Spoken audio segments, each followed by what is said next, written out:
सर्वांना जय जय महाराष्ट्र, जय जय भारत.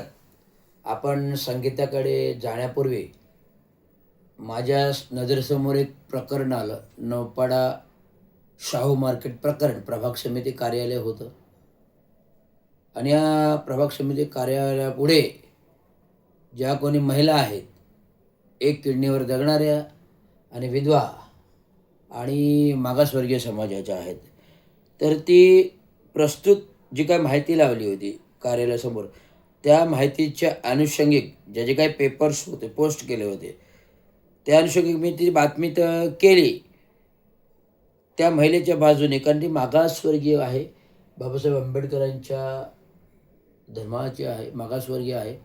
त्यामुळे ते माझं कर्तव्य होते ती जनजागृतीसाठी बातमी प्रशासनापर्यंत पोहोचवणं. ती मी पोहोचवली. आता दुसरी बाजू, तिची एक बाजू झाली त्या ज्या कोणी मागासवर्गीय महिला आहेत. आता मी महानगरपालिकेचं माझी कार्यकारी अभियंता. आता 1980चा संदर्भ देता 1980 म्हणजे मी 15 वर्षाचा होतो. 15 नाही, 65 75 हां, 15 वर्षाचं होतं बरोबर. आणि बाबा आमचे युनियन लीडर, युनियन महानगरपालिकेचे 80मध्ये नगरपालिका होती आणि ह्या नगरपालिका अस्तित्वात असताना नगरसेवक होते बाबांचे आणि या प्रभाग समिती कार्यालयामध्ये येणं जाणं होतं. मी बाबांबरोबर यायचं जायचं. नवीन कार्यालय बांधलं होतं.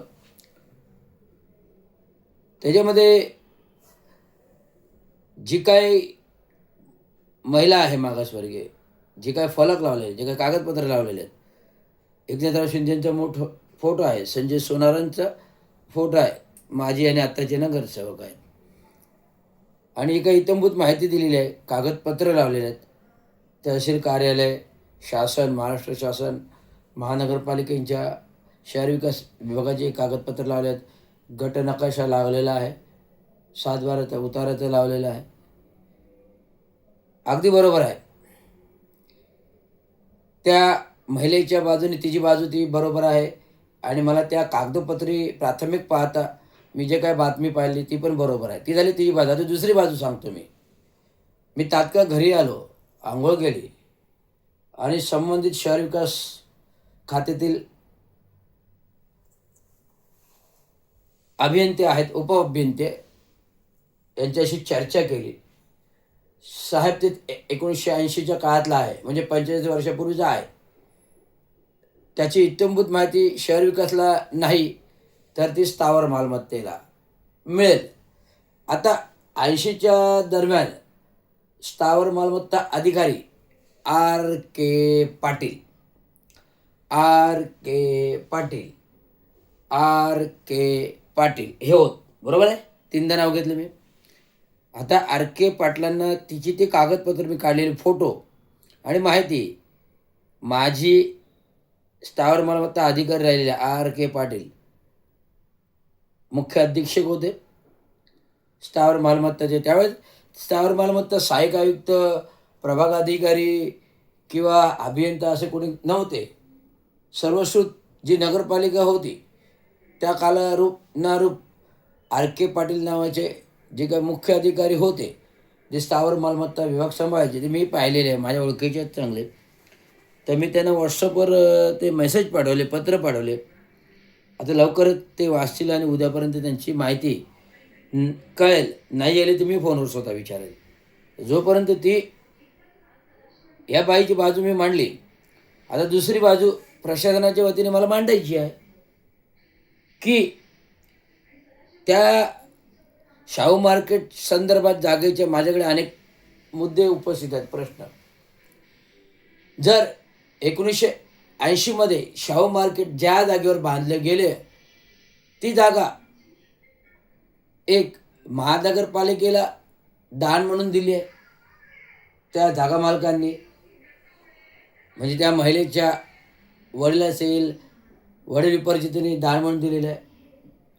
दुसरी गोष्ट, नगरपालिका असताना ती जागा प्रशासनाने नाममात्र दरामध्ये घेतली आहे का, विकत घेतली आहे का, हा दुसरा मुद्दा. हे झालं महानगरपालिकेच्या बाबतीतलं. त्याच्यामध्ये अजून एक आहे की ही जागा घेताना कागदोपत्री महानगरपालिकेने काहीतरी कागदोपत्री व्यवहार केला असेल. तहसील कार्यालय, तलाठी कार्यालय, निबंधक कार्यालय, करारनामे होतात ना, त्याचे काहीतरी दस्तावेज स्थावर मालमत्ता विभागाकडे असतील. व त्या दस्तावेजावरून समजेल की ही जागा शाहू मार्केटची महानगरपालिकेच्या या जमीन मालकांकडून विकत घेतलेली आहे. हा झाला तिसरा मुद्दा.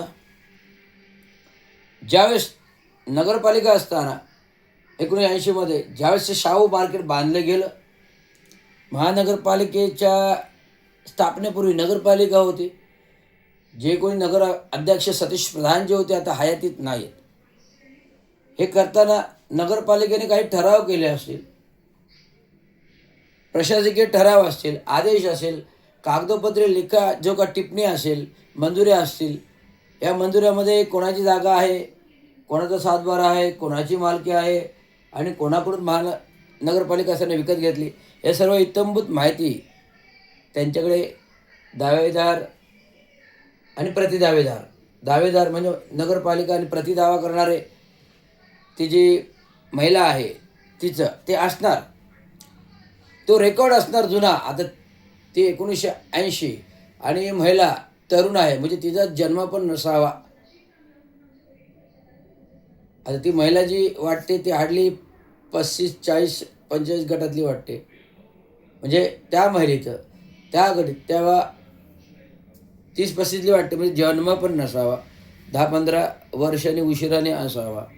त्यामुळे इत्थंभूत त्या महिलेचं जे काही तिने आजारपण दाखवले, एक किडनी आहे, विधवा आहे, मागासवर्गीय आहे, तिने जे काही तिचं सारण सगळं मांडलं, परंतु इत्थंभूत माहिती तिलाही खरी नसावी. तिने जे काय कायद्याचा आधार घेतला, जे 2 सोबत RTI लोक घेतली, RTI कार्यकर्ते घेतले आणि RTI कार्यकर्त्यांना सुपारी दिली असेल, साहेब हे तुम्ही घ्या, RTI तुम्ही माहिती काढा आणि तुम्ही जिल्हा कलेक्टर काढा, हे काढा. त्याप्रमाणे ते मला सगळे कागदपत्र RTI अधिकाऱ्यांनी जिल्हा कलेक्टरकडून काढलेली कागदपत्र आहेत. आणि त्या दस्तावेजामध्ये कुठेही महानगरपालिकेने लिखित नगरपालिकेवरची त्या दस्तावेजामध्ये आत्ताची महानगरपालिका आणि त्या 80च्या वेळची नगरपालिका या दरम्यानचे कुठेही दस्तावेज त्या फलकावर मला दिसले नाहीत. आत्ताचे महानगरपालिकेतले जे कोणी अधिकारी आहेत आमचे, त्यांचे स्वाक्षरीचे पत्र म्हणजे तेही सांगतो उपअभियंता सुहास राणे, त्यांचा आणि यांचा काडीमात्र संबंध नाही आहे. परंतु जे काही दस्तावेज होते फक्त लेटेस्ट महानगरपालिकेची पत्र होती त्याच्यात. आणि 1980च्या नगरपालिकेच्या रेकॉर्डाची कुठलीही कागदपत्र त्या फलकावर दिसून आली नाहीत. आणि हे जे पत्रकं लावलेले आहेत कागदपत्र, ती RTI अधिकाऱ्यांनी तहसील भूमिलेखाकडून काढलेली आहे. आणि महानगरपालिकेचं कुठलाही दस्तावेज या RTI कार्यालयाने मुद्दाम लावलेला नाही आहे. म्हणजे असं भासवायचं आहे की महानगरपालिकेने केलेलं जो काही शाहू मार्केटचं तिथे कार्यालय हे खोटं आहे. दस्तावेज हे त्या महिलेला दाखवायचे आहे, परंतु ती महिलेची एक बाजू झाली आणि मी सांगतो ते महानगरपालिकेच्या आणि नगरपालिकेची दुसरी बाजू. कारण मला प्रशासनाची बाजू मांडणं माझं कर्तव्य आहे, कारण प्रशासन माझं आहे, महानगरपालिका माझी आहे. त्यामुळे ही महानगरपालिकेला कोणती बदनामी नको आहे. त्यामुळे ही बदनामी टाळण्यासाठी जी महिला जरी माझ्या समाजाची असेल, माझ्या जातीची असेल, मी मगाशी लाईव्हवर बोललो की लवकरात लवकर न्याय द्या, तेव्हा प्रशासनाने आपली बाजू मांडण्याकरती जे 1980 पासून जे दस्तावेज काढावेत, स्थावर मालमत्तेकडून रेकॉर्ड करावा. त्यावेळेचे जे अधिकारी RK पाटील तर सेवानिवृत्त झाले आणि आत्ताचे जे राजेश सोनवणे आहेत यांनी संपूर्ण दस्तावेज 1980चा काढावा शाहू मार्केट संबंधित. आणि दूध का दूध आणि पाणी का पाणी होईल. ही जागा खरेदी खताद्वारे महानगरपालिकेला विकत घेतली आहे का आंदोलन किंवा दान दिलेले आहे हे कळेल. एवढं सगळे धन्यवाद. जय महाराष्ट्र, जय भारत.